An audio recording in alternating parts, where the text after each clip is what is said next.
যাকে বলে রাস্তা ছাড়ো, বিজ্ঞান কি রাস্তা ছেড়ে দেয়? পোপের ভয়ে দেশান্তরী হয়েছিল লিওনার্দো দা ভিঞ্চি।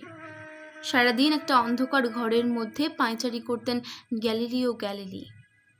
তাকে পাহারা দেওয়ার জন্য বসে থাকতো একজন ধর্মেরই পেয়াদা, যার চোখের পাতা বাতাসেও নড়ত না। বিজ্ঞান কি তখন থেমেছিল?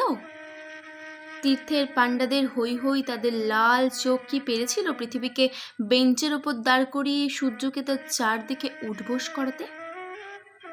ধর্ম যতদিন দুঃখী মানুষকে বেঁচে থাকার সাহস দেয়, ততদিন রাস্তা নিয়ে কারোর সঙ্গে তার ঝগড়া থাকে না। রাস্তা কারো একার নয়, বরং তাকে একদিন রাস্তা ছাড়তে হয় যার স্পর্ধা আকাশ ছুঁয়ে যায়।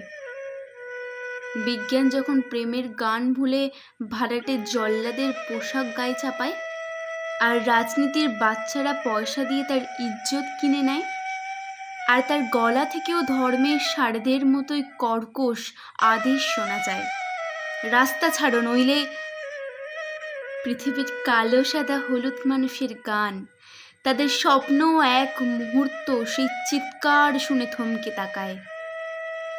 তারপর যার যেদিকে রাস্তা সেই দিকে মুখ করেই তার সামনে, আরো সামনের দিকে এগিয়ে যায়।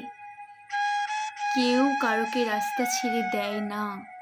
যতদিন এই পৃথিবীতে গান থাকে, গানের মানুষ থাকে, স্বপ্নও থাকে।